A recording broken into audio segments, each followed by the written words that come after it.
You are tuned in to the Week in Review, presented by the Prosper Group, where the right turns to win online. Join us each week as we take a look at what is happening in digital advocacy and politics with a right of center focus.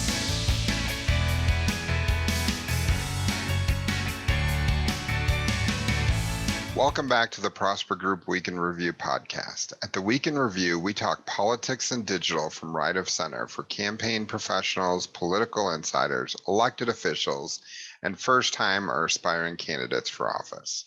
I'm your host, Dan Huber. On today's show, we'll discuss a weekly digital tip on retargeting, creating a warm welcome for digital supporters, and social media conversation. Let's start off with this week's digital tip. Last week, we looked at testing your landing pages, which is a really great housekeeping tool to be doing. This week, we're going to talk about running retargeting ads. So if you're not running retargeting ads, you really probably should be. They're pretty simple to do. You put a tracking pixel, targeting pixel on your website, and then based on that information, you serve up ads. Usually they're going to be display ads. It's a really good way to stay top of mind with the people who visit your site. It's a really cost-effective way. I highly recommend it. If you're not doing it, I really suggest that you do.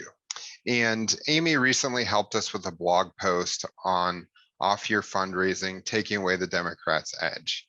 Here are Amie's tips for off-year fundraising. 1, don't wait to start your fundraising program. Start yesterday.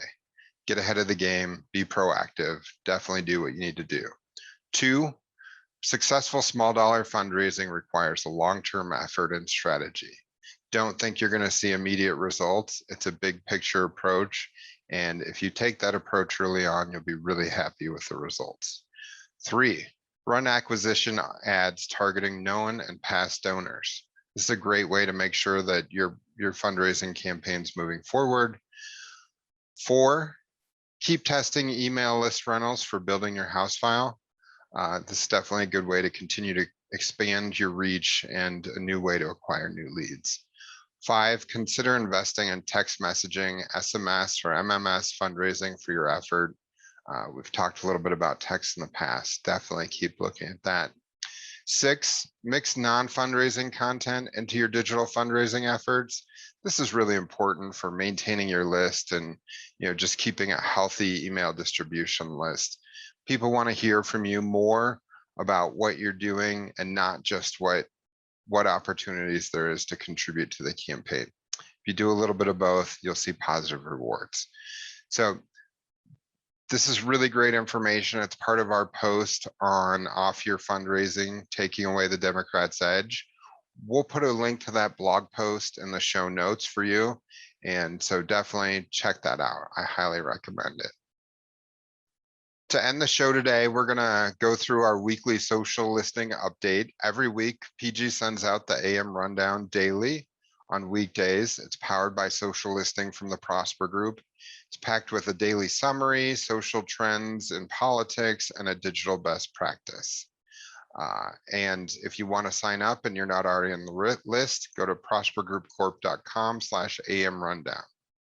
And here's what we're following. So we've been following the term filibuster for a while. It's back up 54% this week to about 135,000 mentions, tweets. That's pretty substantial conversation. We're continuing to watch gas prices. That has gone up 110% this week to 59.4 thousand tweets. It's pretty substantial.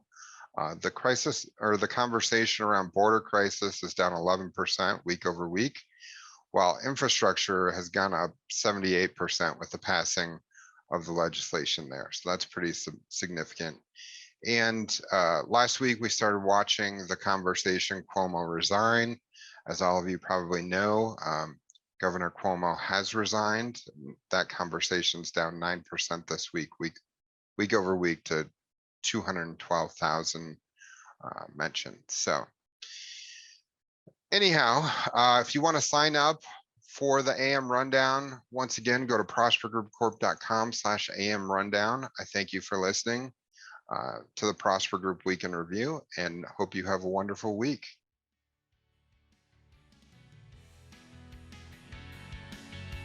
You can find our Prosper Group Week in Review podcasts on Apple Podcasts, Spotify, and Google Podcasts. If you like the show, please subscribe and share.